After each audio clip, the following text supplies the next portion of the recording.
معزز سامعین و ناظرین، خانقاہ نور شریف کے پلیٹ فارم سے بسم اللہ شریف کے فضائل کے ضمن میں آج ہماری یہ تیسری نشست ہے۔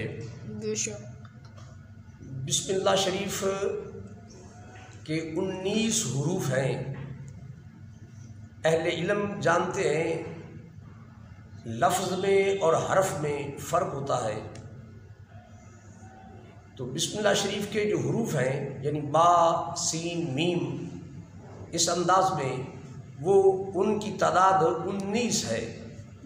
یقیناً اللہ رب العزت کے ہر کام میں کئی حکمتیں پنہا ہوتی ہیں۔ فعل الحکیم لا یخلو عن الحکمہ، دانا شخص کا کوئی کام بھی، صاحب حکمت کا کوئی کام بھی دانائی سے خالی نہیں ہوتا، حکمت سے خالی نہیں ہوتا۔ تو اللہ جو حکیم کائنات ہے اور پوری کائنات کو حکمت و دانائی اور دانست اور فہم کی دولت بانٹنے والا ہے، اس اللہ کے ہر فعل اور کام میں نہ جانے کتنی حکمتیں پنہا اور کار فرما ہوگی۔ تو یقیناً بسم اللہ شریف میں اللہ رب العزت نے 19 حروف کا استعمال کیا، تو اس کے اندر بھی کئی حکمتیں موجود ہو سکتی ہیں جن میں اہل علم اور اہل عرفان نے جو بیان کی ان میں برکت کے لیے ایک دو عرض کرتا ہوں۔ ایک قول کے مطابق جہنم پر 19 فرشتے تعینات ہیں، 19 فرشتے جہنم پر تعینات ہیں جو جہنم میں داخل ہونے والوں کو عذاب دیتے ہیں۔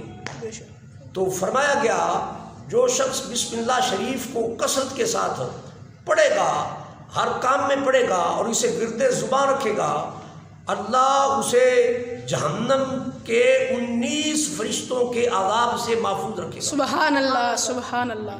اور پھر دوسرے مقام پہ یوں بھی ارشاد ہوا کہ جہنم کے طبقات 19 ہیں، یعنی مختلف کیٹیگریز کے گنہگاروں کو مختلف طبقات میں سزا دی جائے گی، عذاب دیا جائے گا۔ تو اس طرح 19 طبقات ہیں جہنم کی۔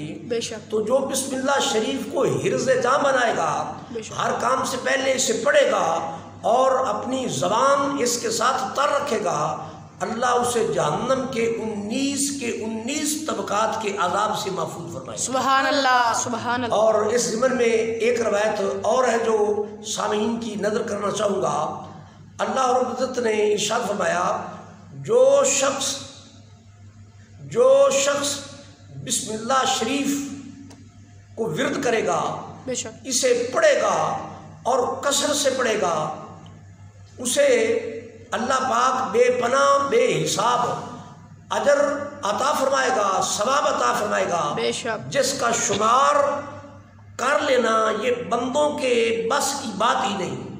بندے اسے احاطہ شمار میں ہی نہیں لا سکتے کہ اللہ ثواب سے کتنا نوازے گا۔ سبحان اللہ۔ ایک جگہ پہ مفسرین نے یوں بھی ارشاد فرمایا کہ جو شخص ایسا ٹکڑا کاغذ کا جس پر بسم اللہ الرحمن الرحیم تحریر ہو، لکھا ہوا ہو، اور وہ زمین پر گرا ہو، تو اس ٹکڑے کو، کاغذ کے ٹکڑے کو جس پر بسم اللہ شریف لکھی ہے، جو اسے اٹھا لے گا ادب کے ساتھ، احترام کے ساتھ اسے اٹھائے گا، اللہ رب العزت اس شخص کے سارے گناہ معاف کر دے گا۔ سبحان اللہ، سبحان اللہ۔ اللہ اسے اپنے مقربین میں شامل کر لے گا، سبحان اور اللہ۔ اللہ اس کے ماں باپ کی بخشش و مغفرت فرمائے گا، سبحان اللہ، اور اللہ اسے قیامت والے دن شہیدوں کے زمرے میں اٹھائے گا۔ سبحان اللہ۔ تو دعا رب کائنات ہمیں اس کے اکرام احترام کی توفیق دے اور کثرت کے ساتھ اسے اپنے ورد زبان رکھنے کی توفیق عطا فرمائے۔